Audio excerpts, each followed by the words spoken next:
Good afternoon. Welcome from a sunshine Super Monday here in Alexandria, Virginia. What a Super Sunday it was. It's just great to see that defense win Super Bowls and World Championships. A phenomenal game. And just want a little shout out to the Philadelphia Eagles. The left of launch boost phase defense was remarkable on their D line, hitting that quarterback before the ball was launched. Just a great display of integrated defense on it. I'm Riki Ellison. I'm the founder and chairman of the Missile Defense Advocacy Alliance. We have been in existence for over 20 years. We've been involved with missile defense for 40 years, all the way back to Ronald Reagan. Our whole sole mission is to advocate and educate on the evolution, the deployment of missile defense capabilities to make the world a safer place and to make our nation a safer place. And we're seeing that come to fruition today. This is our 68th Congressional Roundtable. It's on how much iron is in your diet. And we have some old Ironsides with us today that are going to really get into the discussion. They're the original gangsters. And I think as the executive order pointed out, the first paragraph of the executive order by President Trump was referring all the way back to the first iteration, the SDI speech from Ronald Reagan, and then to the withdrawal from the ABM Treaty. Those are the two major inflection points of missile defense in our history. And now we are on the third inflection point that is here today. And I was giving Trey a little hard time. I know we're all going to be domers, but thank God it's not the Golden Domer. So we're going in a good spot with the Iron Dome on that aspect of it. This is a lot of going back to the future, and we should look back at the future. This is the holy grail, so to speak, to be able to actually have an ability to defend the whole country from space. That battle, the holy grail of space, has been tried back in 1983. It's been tried in 2002. It's now being put forward by a president that is very pro-space on this, and the conditions are right now for that to happen. But if you go back to our country's history, the U.S. Army was in control of putting forward a missile defense, air defense system in the 70s, late 60s, that had both air defense and missile defense and Nike sites around the world. So we've been there, we've done that aspect of it. But now we're in a situation right now where the president has put forward 60 days to come up with an architecture to defend the entire country, our population, our critical infrastructures. And that's really, if you look at it, it's only 40 days because the architecture's got to be in before they push it through to the tank and to the JCS chair and everybody discuss which ways to go forward, what not to do. We are concerned that this process should not be what we've just witnessed with Guam. That's 5 years of too many chefs in the kitchen, and a process that cost our country 5 years of time, and a process that we spent a lot of money on, and we eventually got to a service position. Right now, it looks from the outside that there is still that same problem with too many people in the kitchen to figure this out. And I think we want to address that today and look at what the essence of the problem to go forward is. I mean, we've got to be very clear with putting one person in charge of the architecture, putting one person in charge of the command. That's the only way you're going to get this thing done the way they want it done. They want a capability up in 2 years, 2 years. And it's called urgency. And we haven't done that. I think Trey did it with 3 years with the GMD system, but now that's 20 years ago. So now we've got to be able to push this thing as hard as we can. We are to understand this is at least 20 billion. This is double the MDA's budget this first year. It's most likely close to 80 or 100 billion dollars over the next 4 to 5 years on this. And it's very clear inside the President's executive order that this is not about past generation missile defense, this generation missile defense. This is about next generation missile defense. It's written all over that. And I think we've got to understand that executive order is the policy. I mean, the MDR, the Missile Defense Review, is now done. This is the policy of the United States of America with missile defense. And there are some key language items in that policy document, like having capability sensors all up in space, having the ability to engage in space. It is a great document. It is not picking North Korea and Iran. It is taking on all our peers against all the threats. So not hand-picking different threats and letting nuclear deterrence cover other threats. We now have a blank piece of paper here to do it. But we have to do it right, and we have to get away from the processes that we've been in over the last 40 years on missile defense and be able to execute this big dream and make the Holy Grail real. So we want to have an opportunity here today to discuss what those challenges are, meet them. And so I want to start it off with we've got great speakers, but I'm going to start it off with Mark, who's been on our board, been a very strong advocate over the years for missile defense. Former the J3 for Indo-PACOM. He's just a brilliant guy. All right, Mark, it's all yours. Thanks, Riki. And Riki, I'm glad that you can describe a game with 62 points in it as a defensive struggle, but okay. All right. It's a real honor to be here today with Mitch and Dan and Trey. I think we're going to have a very good discussion. Look, when I look at missile defense and, especially through the prism of this executive order, I see like 5 principles and about 4 programs that need to be pushed.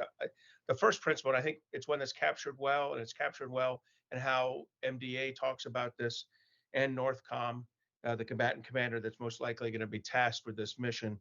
It's about integrating over geography. The whole idea of an Iron Dome is that you have an integrated, layered system that works from space to near space to, airborne to ground, even surface with naval assets.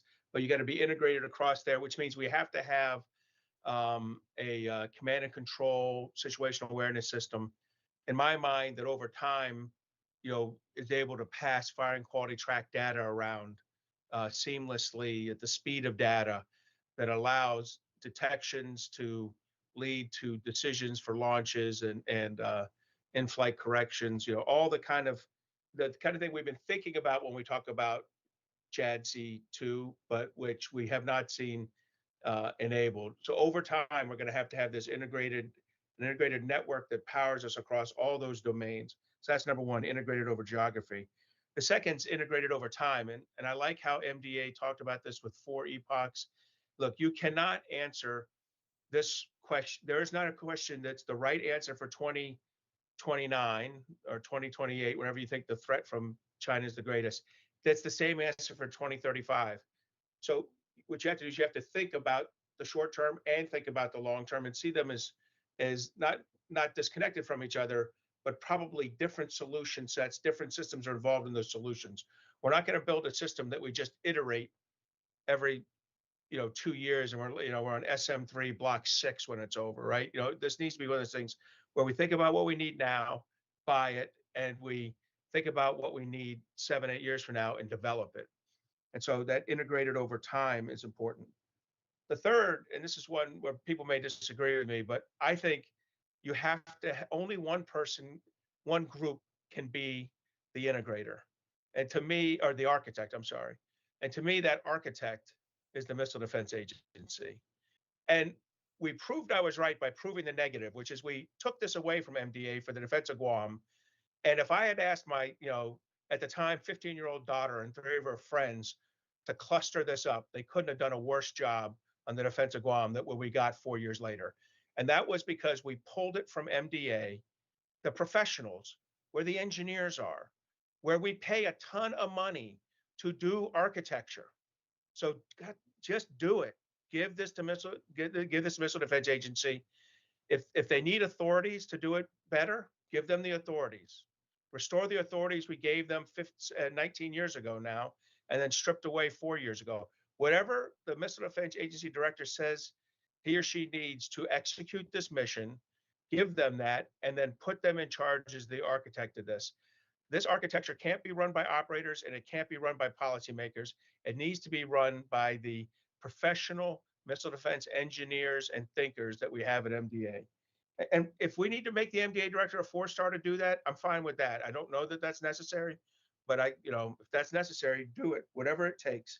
And if we need to give that person control over the development of some systems that they currently don't have control over, I would consider that. I've observed the goat rope of trying to get a low-cost cruise missile defense system, for ground-based defense for the last 20 years. And I'm okay with if it turns out MDA is the right people to do that. But I'm not saying that's a given, but MDA needs to be the architect.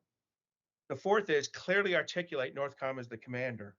Let them drive the capabilities requirements, right, that feed the architect. Now, the president already and the Secretary of Defense are already laying out some initial ones to get them started.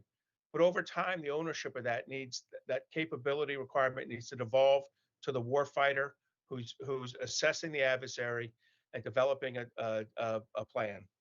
And this is going to cause a lot of pain with what's called the Cal and Dow lists over time, because there's a lot of stuff you'd love to protect, and there's a very small group of that you're going to be able to protect. And so, from my point of view, putting the Northcom commander in charge of that. So that's a deep partnership between Northcom and MDA that needs to be solid. The final kind of thing that this is about in terms of principles is, look, it's laid out in there. Hey, there's 3, come back with small, medium, and large plans. Now, the large plan is the plan that's being pilloried, right? The idea of shooting down every Chinese and Russian ballistic missile. And I tend to agree that that's so cost prohibitive that you need to rely on mutual assured destruction for that. But what's not cost prohibitive and what you can't rely on mutual assured destruction is the idea of being able to shoot down conventional strikes from China and Russia that come from their hypersonic missiles and their long-range cruise missiles. We're going to have to develop a capability. It is not realistic to say to the Russians or Chinese, if you hit one of our missile facilities in the United States and kill 45 Americans, we're going to initiate a 400 million person counterstrike against you. It's just, for deterrence to work, it's got to be credible. That's not credible. So I do think we're going to settle on one of the smaller medium architectures. So I hope they're smart in that medium one. I suspect the small one will be take status quo programs and jam them through. The medium one will be innovation. I'll talk about what I think that is in a minute. And my guess is that's where the cost is going to land, because judging by what Congress is about to put forward, which is $150 billion for defense, of which this is one of 4 chunks. So maybe it's 40 billion, maybe it's 30 billion over 4 or 5 years. You've got to set your appetite to that, not to a $100 billion program. So my guess is that fifth principle is that we're going to end up in the middle, the kind of hot, cold, and medium porridge. We're going to end up with Goldilocks' medium porridge. Now, for me, this talks about certain, at least 4 different types of programs. One is that the space layer is critical. You and I have discussed this in multiple advisories.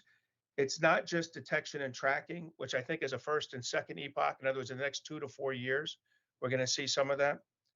But it's about engagement from space. And people need to really understand what the Space-Based Weapons Treaty says. And it doesn't prohibit the use of weapons from space. It prohibits the use of nuclear weapons. And, that engagement, it's probably in the 3rd or 4th epoch, it's 6 and 8 years from now. But you got to make those investments today to start being ready for that. And I'm not even sure that eventually is the most expensive engagement solution. There's a beauty to relying on gravity instead of 3 rocket motors slapped on the back of each other to get a weapon up into space. The second big program is the glide phase intercept. Look, MDA their hand was forced last year into picking one of 2 choices. It was forced by a limited DoD budget for missile defense. That's no longer going to be the limiting factor. So allow the MDA director to step back, whether he wants to admit he made a mistake or whether it was forced to this, I don't care. Allow both glide phase intercept programs to go. Not because one may be better than the other. I bet the one he picks the best one. There's smart dudes at MDA, as I've said. But one of them delivers a lot sooner than the other. And what you want to do is get one out there so you have some defense. That's your epoch 1 and 2.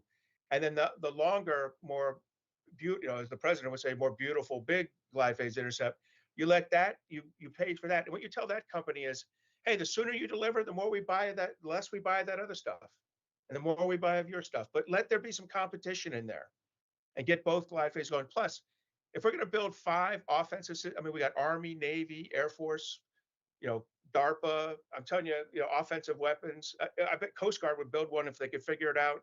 You know, it's okay to have 2 defensive hypersonic weapon systems. The third thing, Riki, is we're going to have persistent high altitude sensors. Look, I know services don't like to hear this. They're called dirigibles or aerostats. But if you have them up there with firing quality track sensors, you're going to get large coverage areas. You're going to be able to, over time, there'll be lower cost for construction, lower cost for execution over time, manpower-wise, versus, say, a permanent aircraft, you know, on a 24/7. And it gives you flexibility for surging them up and down where you locate them. And then, and I know they're ugly, and I know no one wants to have like the one wing set of wings, you know, it's awful, but we got to get back in the dirigible business. And then finally, we've got to figure, you know, we got to get the engagement cruise missile part down. One of the good things is we're finding out the really low cost of a Mark 41 VLS when it's not on a ship but ashore. I think we're in the 42 million range, somewhere around there, to have, you know, the 32 cells there. That's a good deal. And cells can hold multiple missiles depending on their size. My point on this is we can get some low cost, get these positioned around. The Navy's got to stop being obstinate and unhelpful. They were unhelpful in Guam. A lot of the stink of Guam starts with the Navy saying no to Aegis Ashore, so they got to be more involved in these things. And I think over time, we're going to have to, you know, have a reckoning about whether MDA is better doing the cruise missile mission at the ground level than the Army. But I can go either way. As a Navy guy, it's our #1 priority. So it's hard, you know, that's why the Navy is successful at cruise missile defense, because it's literally the #1 warfighting priority for us. And so we're pretty decent at it. We're probably suck at our #10. For the Army, cruise missile defense is not the #1 priority. They're kick-ass good at the #1 through 5 or 6. They're not so good at #10. We've got to decide whether we slide MDA in there. So I think there's 4 or 5 principles there, 4 or 5 programs there, Riki, that we have real opportunities with. Thank you, Mark. Just want to ask you 2 questions. The authorities for MDA, why can't we give them the same authority as a 4-star material commander of another service? And the challenge that you said with cruise missile defense, if I believe they're taking cruise missile defense, and you might want to talk about counter UAS, whether that's class 2, class 3, but they would also have to take the development funding from those other services that are doing the developing for cruise missile defense and take that and absorb that in with authorities. Is that possible, or with a 4-star command, is that possible? So I don't want to equate the authorities I want MDA to have with the 4-star major acquisition command, because it's more. I think the rapid prototyping, some of the other things, it has to be even greater. So it's that plus is what I would say. And again, if the MDA needs to be a 4-star to do that, fine. I didn't think that was necessary for the 15 or 18 years when we had some special authorities there, but I'm happy to be corrected and say, look, it needs to be a 4-star. Yeah, Trey. Yeah, and Trey can get at that. The second part, I'm really nervous about UAS, Riki. I want the UAS is an important mission. By the way, a lot of the counter UAS in the United States is not a DoD mission. It's an FBI mission, a DHS mission. I don't think China and Russia, our near-peer adversaries, are using UASs for military means. I think they're using for the limited part of the whole conundrum that is UAS flying around the United States. It's a very, very small percentage that's adversary in espionage being run against us. So I don't want to get DoD too deep in this. I don't want Northcom owning this. I mean, if you want the Northcom commander to be on a permanent VTC with the White House, give him counter UAS or her counter UAS for the country. I think they need to be out of that. And convert alongside that, I would let the services run the counter UASs for their ships and bases.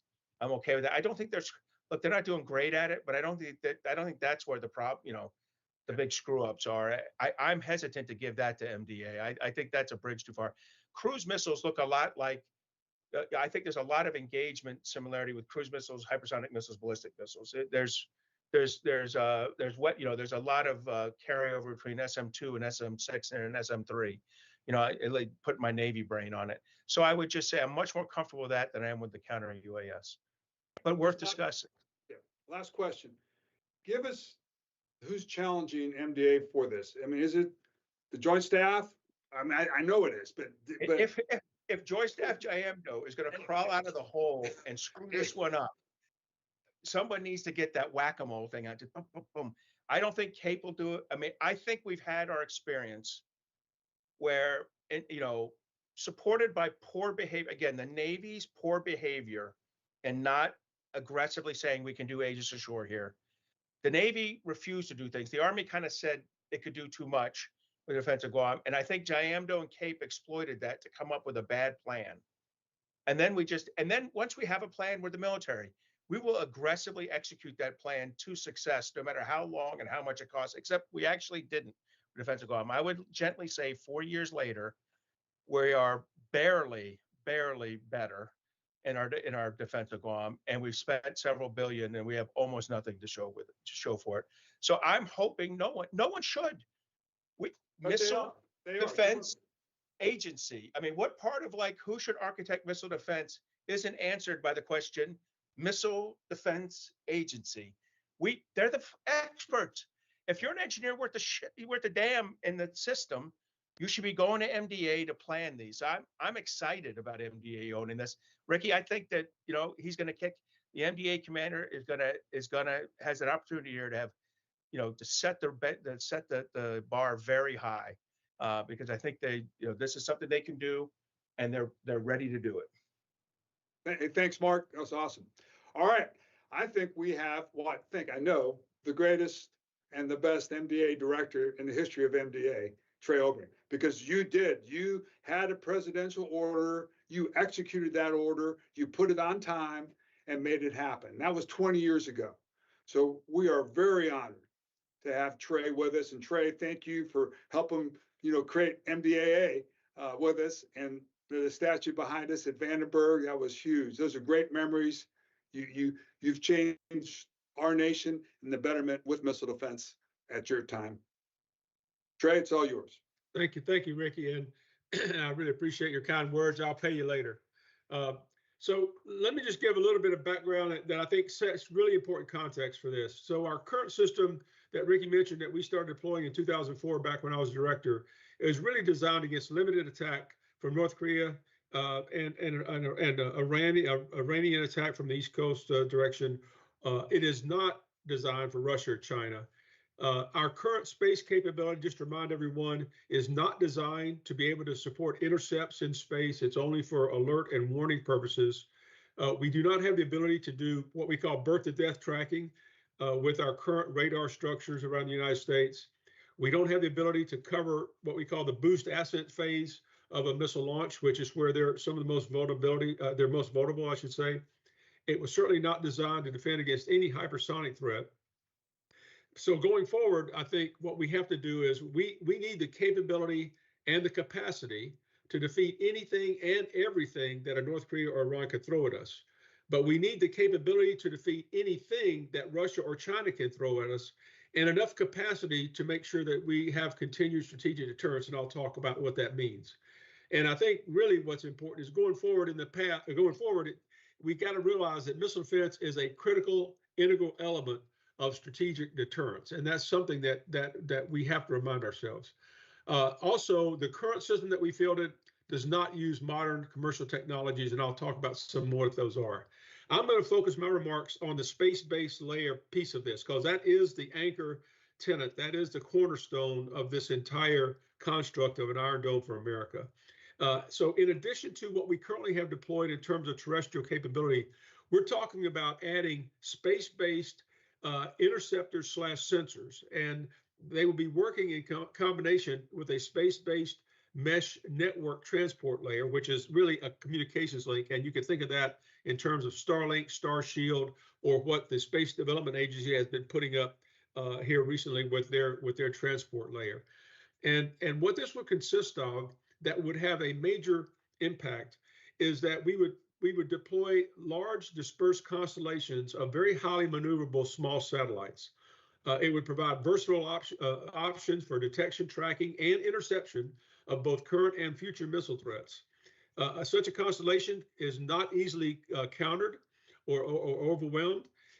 We would incorporate some of the more modern technologies such as artificial intelligence, machine learning, peer-to-peer networks, blockchain technology, so that we could have these satellites operate autonomously with swarming techniques that would allow them to create synthetic aperture radars in space, and then to be able to peel off and decide who's going to do what in terms of interception. Remember that our hit-to-kill technology, we don't use warheads. We use really a kill vehicle for either the ground-based mid-course system or Aegis or whatever. It's nothing more than a telescope with a divert jet control system and a propellant tank. That's it. And so the same thing that can be a sensor can also be an interceptor, is my point. And that becomes very important going forward. To give one example, one concept that we've actually looked at Booz Allen is that we would deploy 1,000 of these CubeSats constellation in 20 orbital planes with 50 of these satellites per plane, and they'd be flying in 10 squadrons of 5 of these CubeSats per squadron. They would be operating at about 600 kilometers in altitude orbit. And this would provide a very, very effective coverage for the trajectories that we would be interested in coming from Russia, China into the homeland of the United States. As I said, it would be enabled by the communications backbone that we talked about. And what that means is that any satellite on that network would know what every other satellite knows on that network. So they would be able to sort out who's going to be doing the attacking of which threat and which object. So think of it this way. Here's one way to think of it. Think of it as an Uber network in space, so that the incoming nuclear warhead suite is considered a passenger. And then these satellites would be considered drivers, and they would sort out which driver is going to pick up the passenger. And that really is very, very much relies on the same technology like Uber does. It relies on that same technology to be able to do this. This is commercial off-the-shelf technology. And with the advances that have been made in the last, since 2004, when we started putting GBIs in the silos, and we started fielding the Aegis SM-3s at sea and the PAC-3s, et cetera, the technologies have come so much farther. Our processing speeds are orders of magnitude of what they were. Our manufacturing techniques with our adaptive manufacturing, and with so many different techniques that have really driven down the cost of these, with new material science that we can put into these satellites, it's able to drive our costs down to the point where, just as a back of the envelope estimation, we could probably put up 1,000 of these CubeSats in constellation for much less than 15 to 20, or I should say less than $20 billion. Probably more like $15 billion to do that. That's to be the development and the launch, because the launch costs have come down so dramatically as well. And so really where we are today is really kind of where we were, or where we should be today is where we were back in 2004 in terms of managing the program or leading the program. And what Mark said is exactly right. You've got to have somebody that leads this effort very strongly. And I was delegated authorities in 2004 by the SecDef. It came and originated from the presidential order. And in essence, when you think about it, inside the Pentagon, there are 3 major lines of authority. There are requirements authorities that are embedded in the Pentagon through the JROC and the JSIDS process. There are acquisition authorities that are embedded in the Pentagon that are part of the acquisition executive chain. And then there's the budget authorities embedded in the Pentagon. And those authorities don't come to one group until they get to the DepSecDef. And that's what causes a lot of what takes so long in that building to get things done, is you have to coordinate and orchestrate between those 3 lines. What I was delegated was requirements trades authority. So I was working with STRATCOM commander when we could talk about, okay, what are we going to do? What are we not going to do? Most importantly, I also had budget authority, and I had acquisition authority as the acquisition executive and head of contracting authority. So we know how to do this. We've done this before in the past. We cannot put this in the normal DoD 5000 process or the normal JSIDS process. If we do, it will not work. We don't have enough time to be able to do that. And so I think a combination of being able to import this commercially available technology that we have advanced so far today, combined with the authorities that we know how to do and we've done in the past, that combination will allow this to be successful. And I really do hope it is, because we desperately need it as we look at a very aggressive China and a resurgent Russia going forward. Hey, Trey, that was awesome. Couple questions here. So this 15 billion constellation that you put forward, does it handle cruise missiles? Does it handle hypersonic glide? Does it handle BMD? I mean, what exactly does that capability give us? It would have, remember that the vast majority of the missile inventories of Russia and China are still ballistic missiles, number one. The vast majorities. Number two, this could handle one type of hypersonic weapon, which is the boost glide weapon, because it's vulnerable in that boosting phase. It would be able to take that out. It would be able to do. It would be able to have an impact on cruise missile, but not engagement. It would be able to help could help with tracking, depending on how well how you do the sensors, etc. But it will focus on what is the major threat from Russia and China, which is their hundreds of ballistic missiles that they have, and the handful of hypersonic, at least the one type of hypersonic. So I know, Trey, you were involved with ABL and the original boost phase deal. Is there something in the works that way, or are we going to do it from space on that? And let me just add to this, who are you putting in charge of this, SDA or MDA, for the development of this space constellation? Is that going to go to Phil Garnett down in LA, or is it going to go to Heath Collins at MDA to do this if it's in space? That's obviously not my call, but what I would say is that it's going to take the leadership of MDA, and it's going to take the partnership of both SDA and Space Systems Command down in LA to pull this off. I think the three of them working together under the leadership of MDA, and it certainly is going to have direct SecDef involvement and SecDef support to be able to have this move quickly through the building. And the boost phase, can you just talk the about boost phase? The boost phase would be, this constellation would provide kinetic intercept in the boost phase.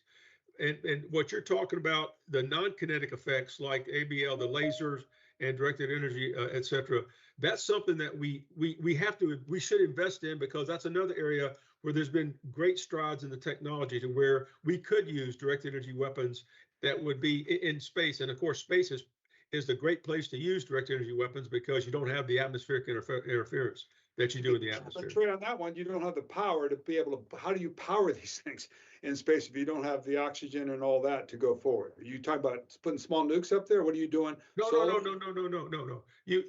There are different ways. Well, I won't go to that, but there are also the advantages in how you generate power for that in space. You're right, that could be leveraged. I'm talking about the class of lasers right now that we were able to get up to a megawatt or a megawatt of power out of.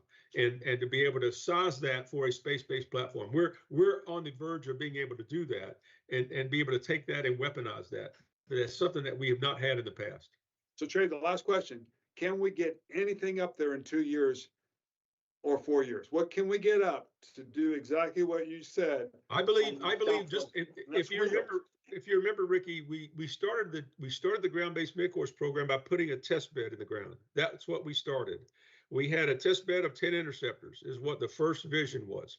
I think you could also get a test bed up fairly quickly of these CubeSats, at least one orbit's worth, and have that to where you begin to test and you begin to check out the capability and the technologies that I'm talking about.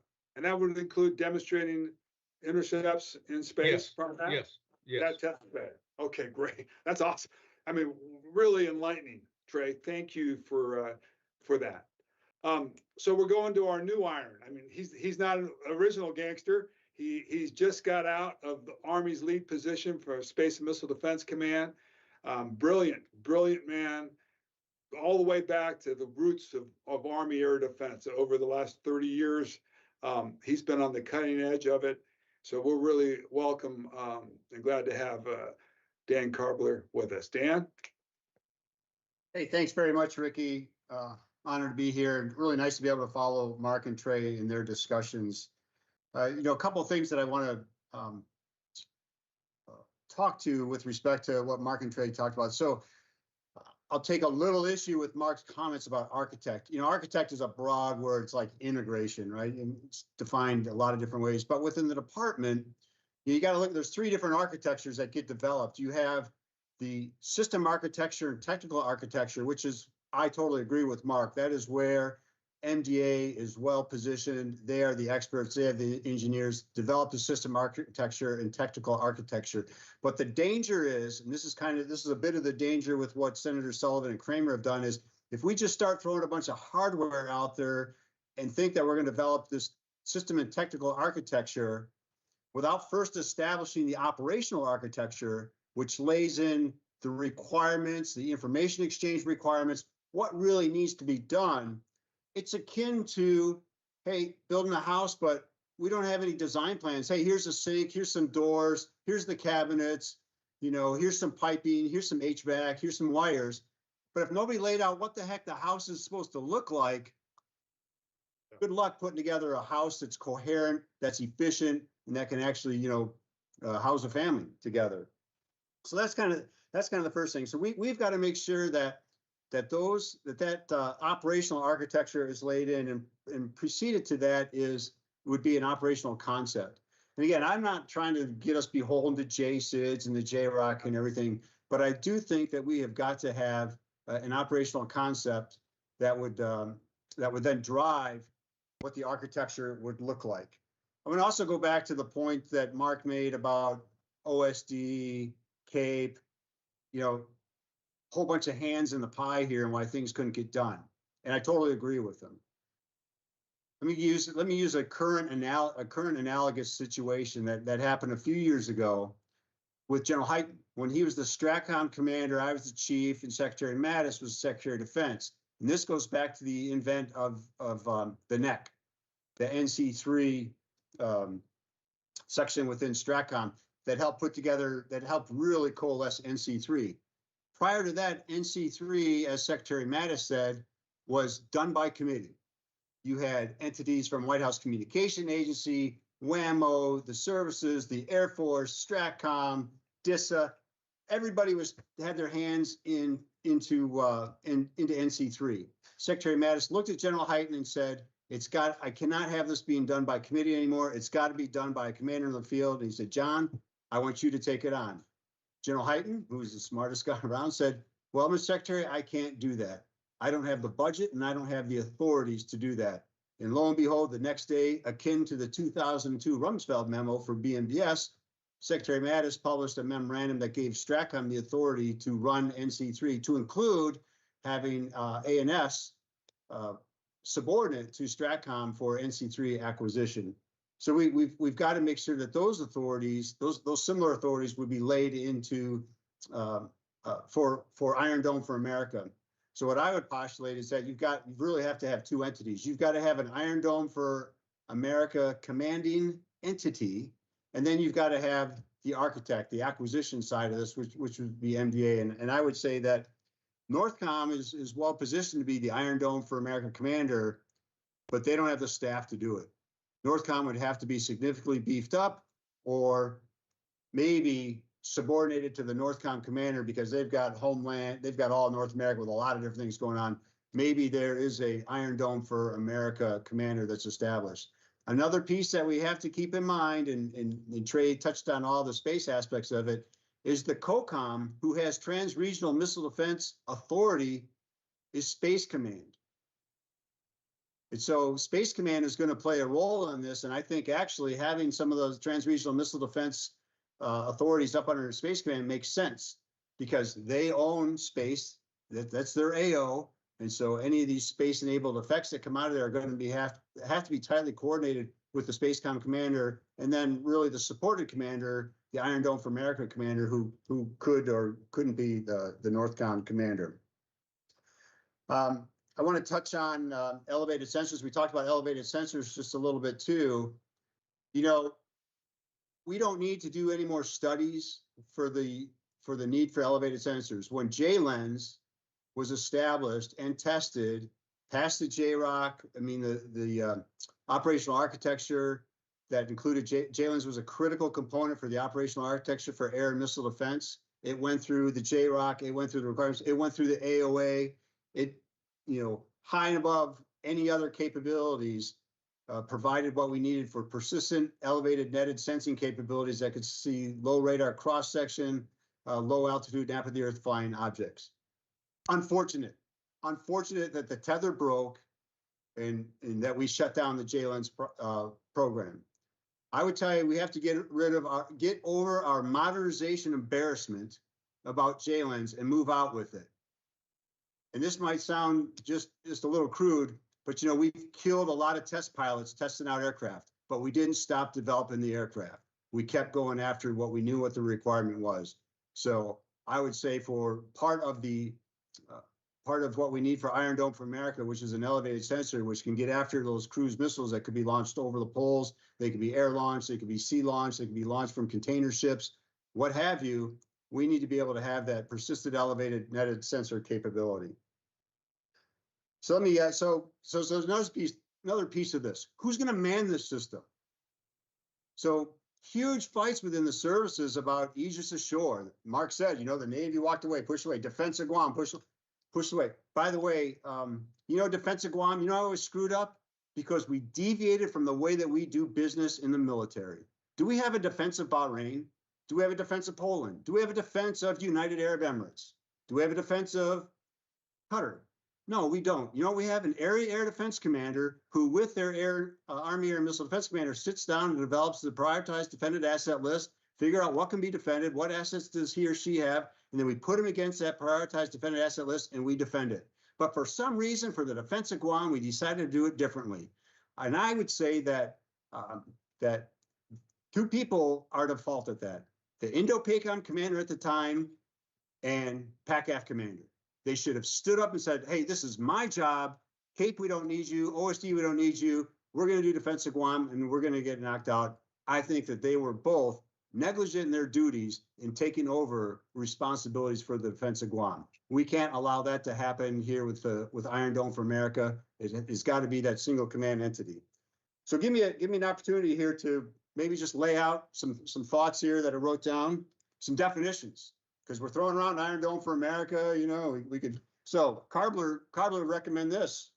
Iron Dome for America is defined as the next generation missile defense shield that will deter adversaries and defend its citizens and critical infrastructure against any adversary aerial attack on the homeland, and will guarantee a second strike capability. These adversary counter-value and counter-force attacks will be defeated through coordinated operations entailing all missile defeat capabilities. We haven't talked too much here about left of launch so far in the discussion, but we've got to recognize that missile defeat is the whole entire equation, left of launch as well as active defense. Missile defeat is defined as all actions that are designed to counter adversary aerial threats and include left of launch offensive operations, active defense, and passive defense activities taken by the Iron Dome for America forces. These forces will prevent, defeat, and or minimize the effects of aerial threat attacks.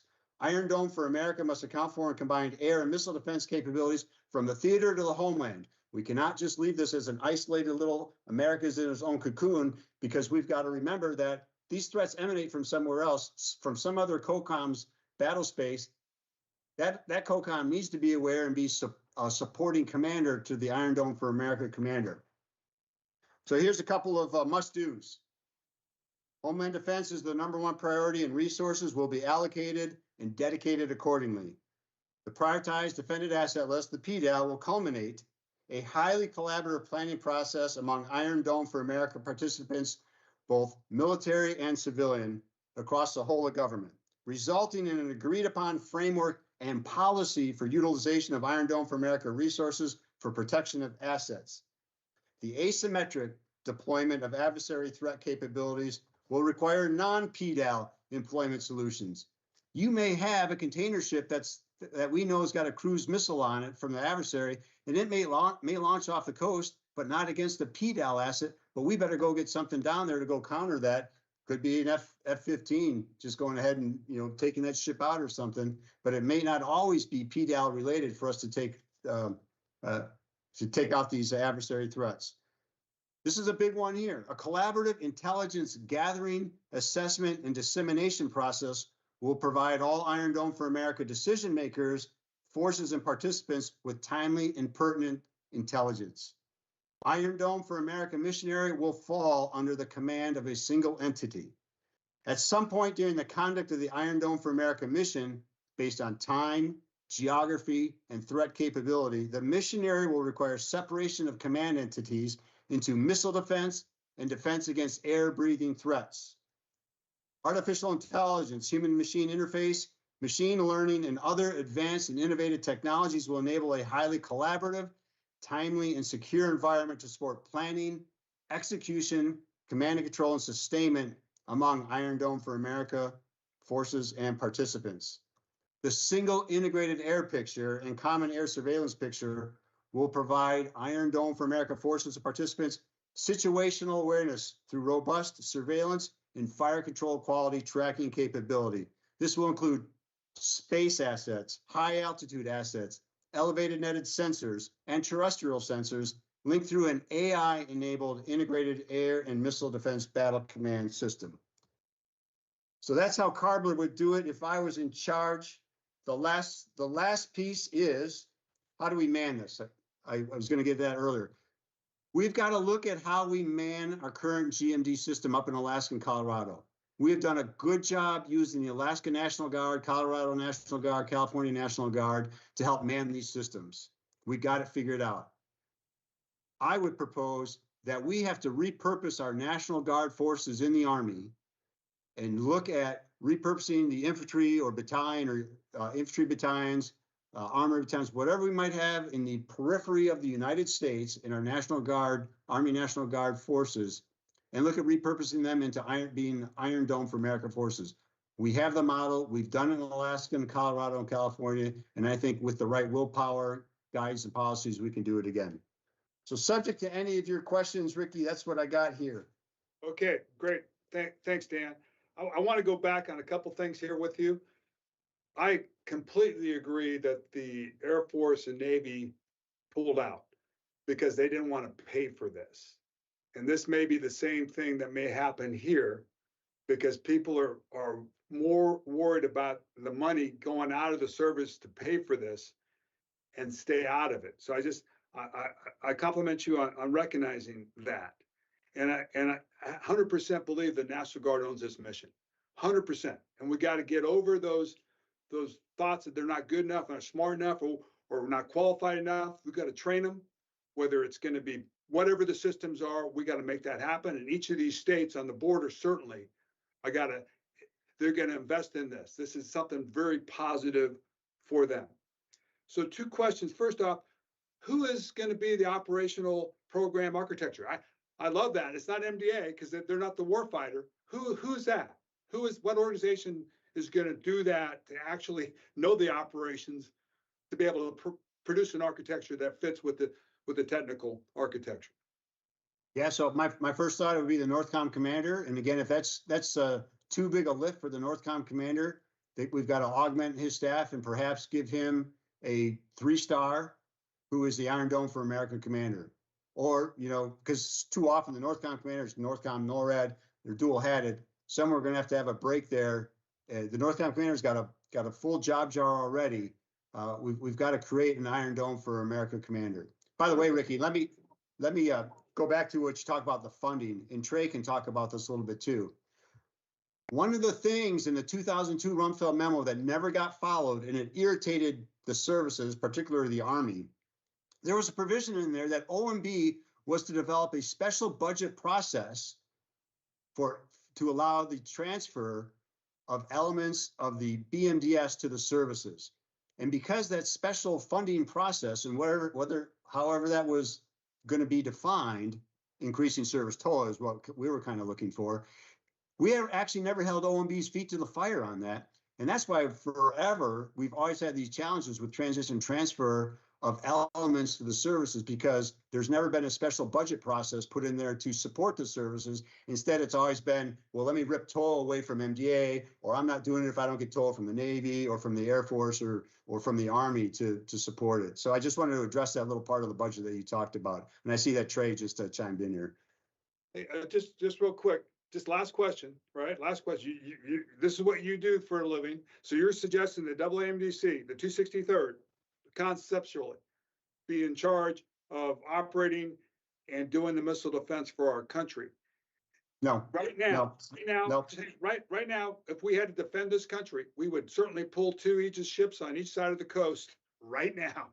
Put THAADs out there or VLS out there, and maybe put a couple of radars that we're doing in Guam out there. Is that legitimate to start with? And we got to pay for the 15 billion that's going to go up for space. Does that fit or not? Yeah, so one, I would not put the 263rd responsible for this. They're too small. They don't have a big enough staff. This would They're be the WNDC, right? That's what they are. they are WNDC. They are not designed, manned, or trained to do this Iron Dome for America. Could they be the seed corn for it? Potentially, but they're going to have to require some significant upgunning. Yeah, if we're looking at, snapping our fingers and having some sort of Iron Dome for America capabilities right now, the challenge that we have is whether it's Aegis BMD or THAAD or even Patriot is you're very much into the terminal side of this. And frankly, Patriot and THAAD, to some extent, Aegis BMD are just not designed to handle any of the long range intercontinental ballistic missile threats that could come into the U.S. Could they handle, a cruise missile launched off a container ship or missiles maybe launched off of subs offshore? Perhaps, but then that requires that you have exquisite intel, you've got the sensor capability up there, and you've got the weapons platforms in place in order to do those intercepts. Okay, and that's what the bill is from Senator Sullivan is all that. So we got the next person, Mitch Kugler, who's going to speak next, who has been phenomenal on that side of the ball, on the congressional staff side of the ball, to put forward policy. He put forward the 1998 policy for our country to deploy missile defense. It's the first one that we've done. He's an expert at it. He's a legitimately old Ironside guy. He might be older than Trey, but he's good. So you're in it, Mitch. It's all yours. Thank you, Riki. Well, first off, I'd like to correct one thing. I am not older than Trey Obering. So that's important to distinguish to start with. But I'm going to go ahead and step back from the quagmire of the Pentagon budget requirements and acquisition processes to address this question top down. But first, I think it's worth starting with a little bit of history. As Riki mentioned, I did have the privilege of supporting Senator Thad Cochran in passing a law to make it the policy of the United States to defend our country against ballistic missile attack. Now, this has already been pointed out, but that National Missile Defense Act of 1999 specified that the defense would be against limited threats from rogue states or accidental launch. It was fundamentally about small numbers of targets. And this was back in 1999. It was a very different time. We were still in the ABM Treaty with all the constraints that placed upon us as a nation. Well, times have changed, and it's worth highlighting 2 of the important changes since 1999. First, our nation is increasingly threatened today by countries, think Russia and China, with large numbers of ICBMs or who plan to deploy large numbers, along with other countries developing or obtaining technology for increasingly sophisticated missiles of all ranges. Think some of the same threats from 99, but greater numbers and more sophistication. Well, at the same time, second, there have been an enormous number of advances in technology since then, driven in large part by commercial companies. Trey alluded to some of this. I'll go ahead and run through this quickly. Advances in the ability to build small, low-cost, but highly capable satellites. Advances by companies like SpaceX in launching small sats in large numbers at low cost. Advances in deploying these small sats in LEO constellations. Advances in computing power at the edge that adds incredible capability to these low-cost platforms. Advances in optical comms that enable cross-linking of these small sats and rapidly sharing large amounts of data and processed information. So here's what that means for us today with what President Trump talked about as the revolution of common sense, because if there's anything that could use some common sense for how you acquire a new system at the edge of today's technology, the Pentagon could badly use that revolution of common sense. The president's Iron Dome executive order makes clear that defending our country from all manner of missile threats, all manner, is among his highest defense priorities. And you know that because when you look at the various executive orders that have been put out, there's a relatively small number that have been put out for DOD. And this was among the first ones for the DOD. So then you ask the question, well, where does this money come from? Because our budgets are always insufficient for everything that everybody wants to pay for and needs to pay for. Well, just in the last 10 days, the president addressed the Davos conference, and he set a 5% goal of GDP for NATO defense spending. Well, U.S. defense spending last year was about 3.1% of GDP in 2024. So it's reasonable to expect that missile defense will receive a substantial increase as the U.S. leads NATO in moving toward President Trump's 5% target. The executive order also makes clear the importance of defending America from space. And this is facilitated by all of the commercial advances I've already mentioned. Consistent with the Iron Dome executive order, we must now focus our efforts and spending on first, being able to defend the country in all phases against large and sophisticated missile threats. Well, for the SN phase, this means putting interceptors in space and doing it rapidly in large numbers and at low cost, which again means using commercial companies to do this. I worked at Tier 1 primes for 20 years, and I know that our legacy defense primes don't understand words like rapid and low cost. The only thing they understand about rapid is how quickly they build a government. So if you want to think about how to do this, think about this as the Starlink equivalent for space-based interceptors for the asset phase. Second, we've got to go back to the future. And by that, I mean, too often we're still treating missile defense like a confederation of independent weapon systems, each with its own sensors, its own shooters, its own C2 BMC. And that's really nothing but a malignant vestige of the ABM Treaty. So Trey Obering on this call started us down the path of decomposing these systems into three elements: a sensors element, a shooters element, and a C2 BMC element, so that any shooter could take advantage of any sensor at any time. Well, we need to get back to that right away to increase overall effectiveness at a system level. That's exactly how we best defend America from the missile threats confronting our nation today. So I'll finish up again with some history. President Kennedy set the objective of putting a man on the moon by the end of the decade, and in 1969, that was exactly what was accomplished. Well, President Trump's Iron Dome executive order doesn't set a date, but the objective should be to have the first generation of interceptors in space on orbit by 2028. The will to do this is in the White House today. The technology is available. The threat requires it. We really don't have any time to waste screwing around with arguing about which legacy systems to stitch together to do what we have an opportunity now to do.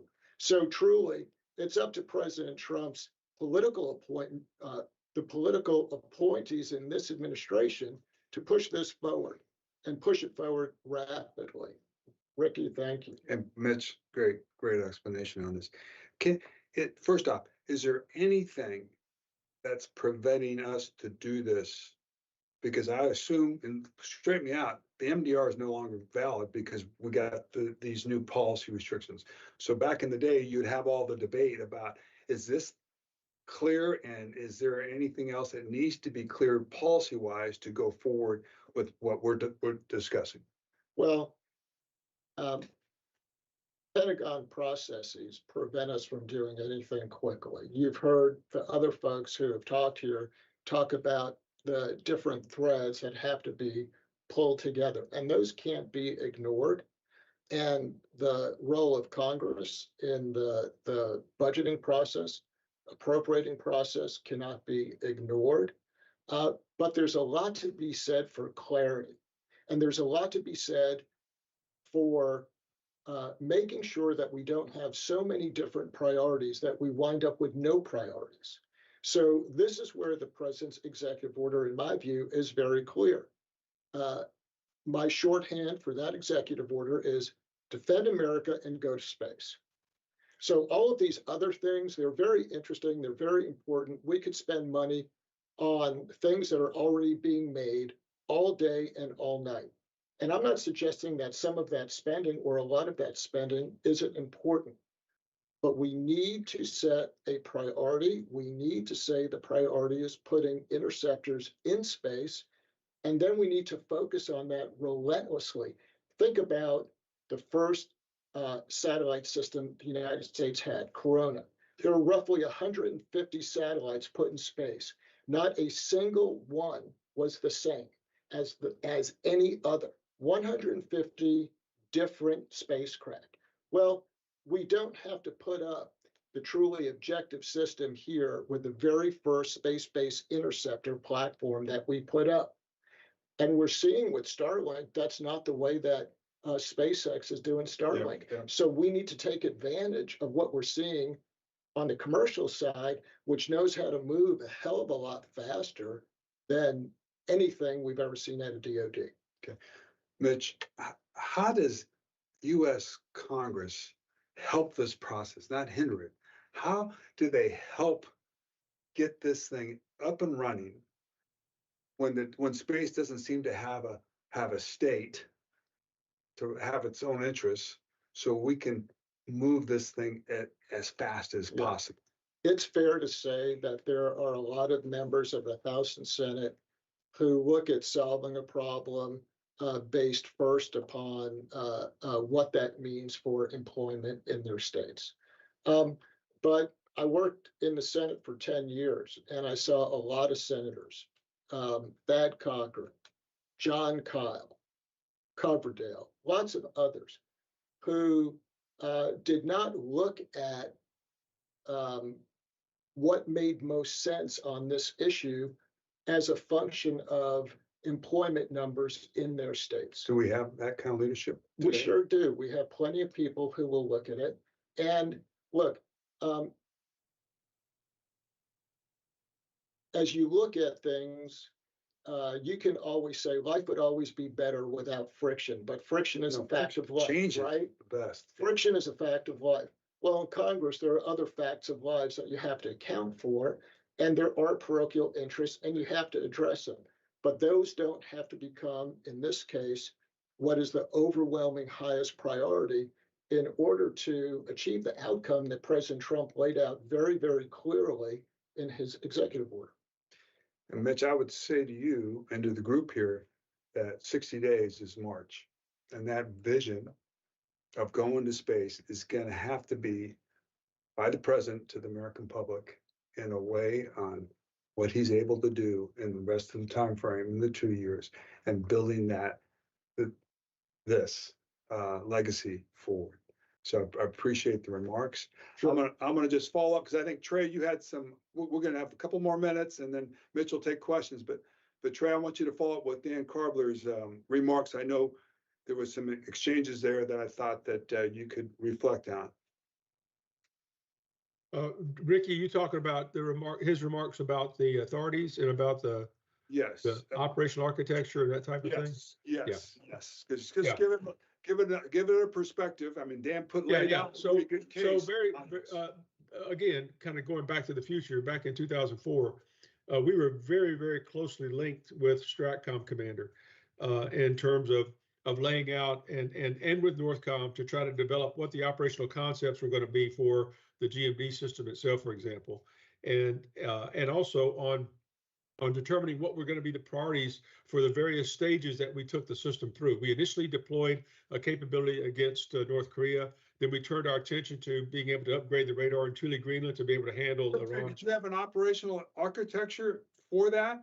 Was that Larry Dodgen? Who was that? We had, and Larry, I was just getting ready to say, Larry was one of the key drivers in that to help us define that. But it was really done in parallel because we were moving so quickly on the acquisition side, to Dan's point. So those two things are critical. There should be an operational architecture that is very closely aligned with the overall architecture, the acquisition, if you want to call it that, the system architecture that is deployed, because both of them have to go hand in hand. And who is that in your mind? Who is the operational architecture? Well, it's got to be led by the Missile Defense Agency. I'm sorry, the operational architecture. Yes, that, the operational. It for the defense of the homeland, it is most likely Northcom. Okay. And they're going to have to be. There's limits to that. They're going to have to be some things that done there. But if you just look at the mission, the roles and the mission's responsibility, that would be Northcom. Dan and Mitch, you have anything to add to the discussion or ask before we get to the questions? Dan, are you good? Okay. All right, Mitch, you throw a couple questions from the. All right, so I've been nominated to gather all the questions that have come up in the course of the discussion so far. So I will take the first question, which is, why do you think SBIs can be done so quickly? And you may have noticed I've been hitting on the commercial theme a little bit here. So I'll use Starlink as the example. There are roughly 7,000 Starlinks that have been launched in just over 5 years, about 200 launches by SpaceX. Those cost about $250,000 per platform. I'm not suggesting that a space-based interceptor platform would cost precisely the same amount, but the entire Starlink constellation is estimated to cost about $10 to $12 billion. I don't know what this would cost today for space-based interceptors, but I would suggest that it doesn't have to cost substantially more than Starlink. So when you contrast what a commercial process looks like that gets 7,000 spacecraft up on orbit in just over 5 years with the Pentagon approach, which is not the speed of relevance so much as the speed of constipation, this is why we've got to use commercial processes to get this moving forward. So next question I've got here is for Trey, and it's Trey, with your background as the director of the MDAA and as the deputy there and deeply involved in these issues from inside and outside of the Pentagon for so long, how do we properly balance MDA and the SDA, which is today putting out contracts and funding the various layers? You mentioned the transport layer, but other layers as well. Structurally, how would you address that? In terms of balancing them, again, I think they and MDA and SDA have already partnered together. They were partners on the hypersonic ballistic tracking space system, the HBTSS program. So they've already got a track record of being able to partner together. And I think that what I would do is I would more formally codify those ties between MDA, SDA, and SSC, and start establishing, even stronger rules of the road, leadership responsibilities, that type of thing. And most importantly, and somebody mentioned this, I don't know if it was Dan or Mark, but the key to this, look, the CubeSats and the satellites those are commercial off-the-shelf types of capability that we have. The sensors that would be on those, we understand that technology, we have that. The key piece of this is the glue that puts everything together, and that's the artificial intelligence, the machine learning, the C2BMC or B4I, whatever you want to call it. That's what's going to be the glue of all of this. That's what's going to make everything operate. And that's where you're gonna again apply some of the more modern technologies. And I think that MDA is well positioned to be able to, again, working with SDA and with SSC to be able to do that. But they're going to have to get together and iron out some of the rules of the road for this. But clearly, look, they're with the sense of urgency that the president, and that's the one thing, when you have a presidential order to do something, that gives you a lot of leeway in the building to get things done. And between the three of those organizations, I think with MDA to lead, they could actually get this done. Hey, Trey, just on that point. So the competition for the C2BMC, I'm obviously going to come from the Joint Fires Network. It's going to come from stuff they're doing and maybe the CENTCOM and stuff from IBCS. How do you say that MDA should be the one that's the coordinator on the C2BMC? Well, they would be, I think they're going to compete for this. Again, I think that they would be the ones, again, working with SDA and SSC to put out the contracts to be able to allow that to be developed. Because a lot of this, by the way, a lot of this technology, AI and ML, is stuff that's being used today, like in Uber, that we would just take it and adapt it to the space environment. But we're doing that in Ukraine with Uber. Yeah, we've done that. We've done that. That's right. With the microphone. That's right. Exactly what we're doing on Earth. That's exactly right. That's exactly right. In fact, one of the examples I've used in the past is that the GIS ARTA system that has been developed by the Ukrainians imposed. That's exactly what we're talking about. Only this would be a space-based application of that. Okay, next question, Dan, is for you. I'm kind of jealous when I read the start of this question because it starts by saying, I miss Lieutenant General Karbler and look forward to hearing him speak. So certainly neither Trey nor I got a prelude to a question like that, or Mark, but the question is, will interceptors in space reduce the need for next generation interceptor? And should MDA revisit retipping the current GBIs to reduce the cost and free up resources? Yeah, well, first, whoever said that, maybe I owe them money, and that's why they miss me so bad. I don't have their name here, but I'm sure that Riki can investigate. The question is a good one because so often it gets to the notion that the silver bullet interceptor or the platinum sensor, the thing that can do it all. And what we have to remember is within air and missile defense is that we have got to have a layered defense. That's why the concept of missile defeat is so important. It goes everywhere from left to launch, right? Take it out while it's still on the runway, while it's in the silo, while it's on the pylon, whatever the case is, before it launches through boost, mid-course, and then terminal phase. Every one of those parts of that flight trajectory, we've got to be able to address that in a layered defense. And so, yep, space-based interceptors, especially at being able to get after threats as they're in the boost phase and most vulnerable, are important. But next generation interceptor, we're not going to be able to get everything from space-based interceptors. We might have satellites that are not in the correct orbitology over where the threat has launched from. Those satellites could be off station, whatever the case is. We don't see the launch. So now we've got to be able to have next generation interceptor. As far as what we put on the warheads of the next generation interceptor, Trey is really the expert. But what I would want to make sure is that we're not fooled by decoys, that those that we're able to address multiple reentry vehicles, maneuvering vehicles, or multiple warheads. Trey, would you like to add on? Oh, no, Dan is correct. It would have to be able to sort out warheads from decoys and countermeasures, et cetera, to some degree. Another way to do it is you kill every credible object that you can discriminate a certain number of those down to credible objects, and you take the rest of those out.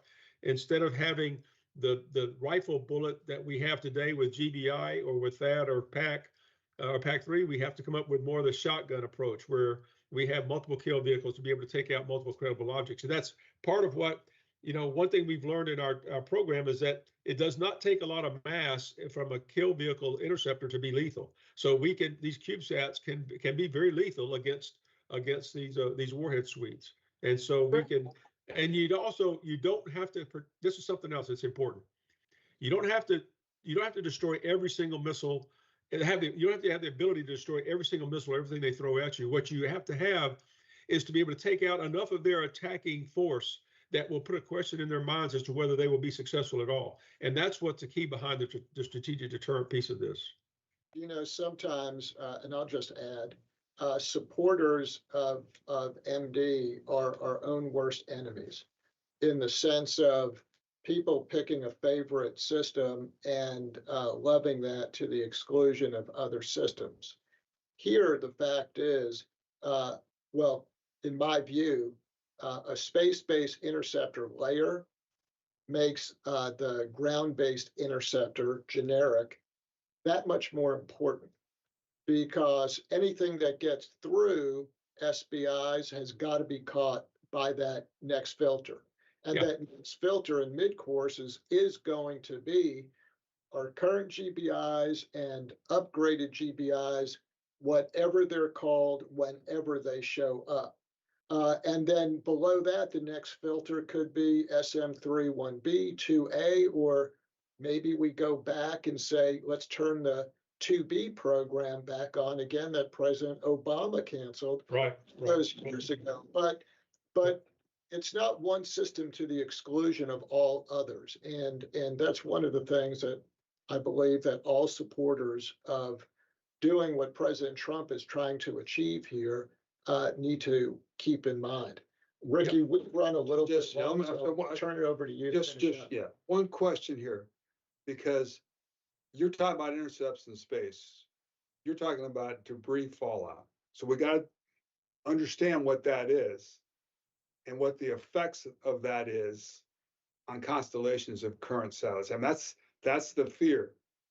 Can you, Dan and Trey, can you address that? Because that, if we do this, that's real. So let's, okay, having been the director when we actually shot a satellite out of space in 2008 with the SM3 1B out of the Aegis ship. Debris is a consideration, but it should not be a paralyzing consideration. And also, there's ways to manage debris by how you shape the trajectories for intercept so that you can minimize that debris generation. But the other thing that people don't quite realize is that space is a big space. It's a big place. And there's still an awful lot of room there. And again, the last consideration is, I don't think if we are trying to stop a completely consolidated nuclear attack on the United States, I think debris may be one of the least of our issues, to be honest with you. Dan, you got anything on that? Nope, Trey's right. And yeah, the whatever that downward trajectory, hopefully, and it pushes all that debris into lower orbit. We intercept at the lower orbit than low Earth orbit, and hopefully minimize all the debris pattern fallout. But that applies though to just any intercepts. It doesn't have to be space. If we're doing intercepts over North America or Canada or populated areas, the planners have got to take that all into account. Because that Kessler theory, right? That you hit one and the debris just multiplies and multiplies. That is that the space too big? That fits in this argument? It certainly is a consideration. But it's something we do take into account. Planners today figure out where THAAD boosters are going to fall. If we launch THAAD boosters over in the Middle East, or THAADs over in the Middle East, we're concerned about where that booster is going to fall. We got to make sure that it's not going to fall in some populated area. Well, if the alternative is a nuclear weapon hitting the United States, I would rather bet on the debris in space and deal with that. No, I just wanted to put it out there so it's Hey, Riki, it's a great consideration because, and I want to kind of go back to what I talked about in the operational architecture, is broken into 4 areas, right? It's not just execution, pushing the button, you get a sensor, push the button and shoot something down, but there are planning considerations that have to be linked with, planners across the DoD and civilian agencies. There are command and control responsibilities, such as things like a commander establishing rules of engagement, which would have debris pattern fallout as consideration. Then there's the execution, and the last part is sustainment. All 4 of those elements have got to go into the architecture so that it's we're not just thinking about one thing, but we truly integrate across all the different disciplines: planning, command and control, execution, and sustainment. Great. I think we went over time, but it was phenomenal discussion, everyone. I'd like just to go around and just get your final closing remarks on the discussion and the way forward, if you could. So we'll start with you, Dan. We can start with you. Now, there's a lot of Back to the Future here. When I was a young major at Jitamdo, and we were doing work, and Trey was the commander or the director of MDAA. I remember we talked about this in many different occasions. So the fact that it's coming around full circle is really important. But you also have a lot of experience now in folks that we've seen this rodeo before, and we think we know how to address it. Now it really becomes more of an issue of, hey, are we going to get the policy to help support it, and are we going to get the budget to help us move forward? But thanks, Riki, for having me on. I appreciate it always. Thanks, Dan. Trey? So I'll sum it up very, very quickly. People ask me, we talked a lot about what's changed technology-wise. Well, it's also changed geopolitically, and what happened, and Ukraine happened, and you saw Russia doing a lot of nuclear saber rattling during the outset of that conflict.